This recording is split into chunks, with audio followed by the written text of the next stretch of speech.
সমাবেশের সম্মানিত সুধীমণ্ডলী ইতিমধ্যে আমাদের মাঝে উপস্থিত হয়েছেন আমাদের আজকের এই প্রীতি সমাবেশের সভাপতি জনাব মোহাম্মদ শাহজাহান। নতুনভাবে গড়ে তুলতে চাই। আমাদের বীর ছাত্র জনতার স্লোগান ছিল উই ওয়ান্ট জাস্টিস, আমরা ন্যায় বিচার চাই, আমরা মেধার ভিত্তিতে চাকরি চাই, আমরা বৈষম্য মুক্ত বাংলাদেশ চাই। আমরা বলতে চাই বৈষম্য মুক্ত বাংলাদেশ কেবলমাত্র ইসলাম উপহার দিতে পারে। প্রাণপ্রিয় ভাইয়েরা আমার, তাই আজকে আপনার ফেসিবাদ পতনের পর থেকে আমরা দেখেছি বাংলাদেশ জামাত ইসলামীর সিপাহসালার ডাক্তার শফিকুর রহমানের নেতৃত্বে এদেশের গরিব দুঃখী মেহনতি মানুষ, নির্যাতিত মানুষের মুক্তির জন্যে সবচেয়ে বলিষ্ঠ এবং গঠনমূলক ভূমিকা পালন করেছে বাংলাদেশ জামাত ইসলামী। প্রাণপ্রিয় ভাইরা আমার, আজকে তাই এদেশের মানুষ জামাত ইসলামীকে ঘিরে নতুন স্বপ্ন দেখছে, নতুন প্রত্যাশা তৈরি হয়েছে।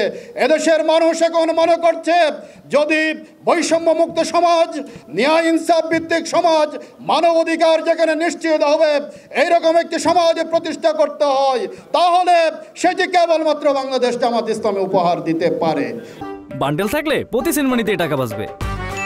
বিকাশ সেনমানি বান্ডেল কিনে জিতুন প্রতি লেনদেনে। জামাতের বিগত ফেসিবাদ বিরোধী আন্দোলনে ভূমিকা, জুলাই বিপ্লবে ভূমিকা, ছাত্র জনতার পাশে থাকা এবং শেখ হাসিনার পতনের পরে আহত নিহতদের পরিবারের পাশে সবচেয়ে বেশি দাঁড়িয়েছে বাংলাদেশ জামাত ইসলামী। আজকে তাই জাতি জামাতকে ঘিরে নতুন স্বপ্ন দেখছে, নতুন প্রত্যাশা তৈরি হয়েছে। কিন্তু দুর্ভাগ্যজনক হলেও সত্য, আজকে ফেসিবাদের পতনের পরে আমাদের স্টেক হোল্ডার বড় বড় অন্যান্য রাজনৈতিক দলগুলো যখন আপনার যে সকল সেক্টরকে ফ্যাসিবাদী শক্তি তছনছ করে দিয়েছে, ইলেকশন কমিশন, আপনার সেই সিভিল প্রশাসন, পুলিশ প্রশাসন থেকে শুরু করে রাষ্ট্রের সকল প্রতিষ্ঠানকে আপনারা দেখেছেন নষ্ট করে দিয়েছে। এগুলি সংস্কারের জন্য সকলে মিলে যেখানে আওয়াজ তোলার কথা ছিল, সেখানে অনেক বড় বড় রাজনৈতিক দল আজকে সংস্কারের পরিবর্তে শুধুমাত্র নির্বাচন বলে জিকির করছে। প্রাণপ্রিয় ভাইয়েরা আমার, আজকে সবার আগে সংস্কার প্রয়োজন।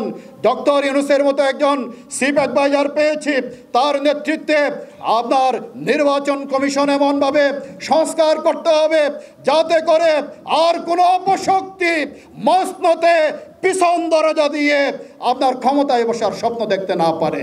প্রাণপ্রিয় ভাইয়েরা আমার, আজকে পুলিশ প্রশাসন, সিভিল প্রশাসন এগুলিকে সংস্কার করতে হবে।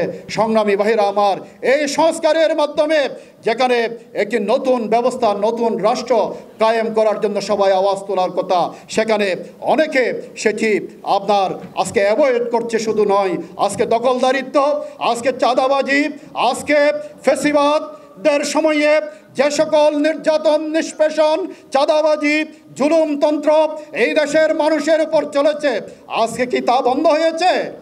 আজকে এখনো সবই চলছে। কেন? আজকে কিভাবে এখনো আপনারা এত শহীদের রক্তের উপর দাঁড়িয়ে ফেসিবাদ যেসব কাজ করেছিল একই কাজ আপনারা জারি রেখেছেন? কিভাবে পারেন? এদেশের মানুষ আজকে সেটি জানতে চায়। এদেশের মানুষ আজকে একটি সুযোগের জন্য অপেক্ষা করছে। একটি নিরপেক্ষ নির্বাচন যখন হবে, তখন বিগত ফেসিবাদের সময়ে যারা জুলুম নির্যাতন করেছে এবং বিপ্লবোত্তর সময়ে যারা ফেসিবাদের মতো একই কাজ করেছে, উভয়কে তারা উচিত শিক্ষা দিবে আগামী নির্বাচনে ইনশাআল্লাহ। প্রাণপ্রিয় ভাইরা আমার, আসুন আজকে বাংলাদেশ জামাত ইসলামীকে ঘিরে জাতির যে নতুন স্বপ্ন, নতুন প্রত্যাশা তৈরি হয়েছে, এটি বাস্তবায়ন করার জন্য আপনাদেরকে এগিয়ে আসতে হবে। আপনারা যারা ছাত্র জীবনে আপনার বড় বড় দায়িত্ব পালন করেছেন, রণাঙ্গনে আপনার অনেক প্রতিকূলতার মুখে, অনেক আপনার প্রতিকূল পরিস্থিতিতে ছাত্র সংগঠনকে পরিচালনা করেছেন, নেতৃত্ব দিয়েছেন, আপনারা আজকে বৃহত্তর আন্দোলনে যদি হাল ধরেন, তাহলে ইনশাআল্লাহ এদেশের গরিব দুঃখী মেহনতি মানুষের ভাগ্যের পরিবর্তনের জন্য যে প্রত্যাশা তৈরি হয়েছে, সেই প্রত্যাশা বাস্তবে রূপ লাভ করবে ইনশাআল্লাহ। আমি বলতে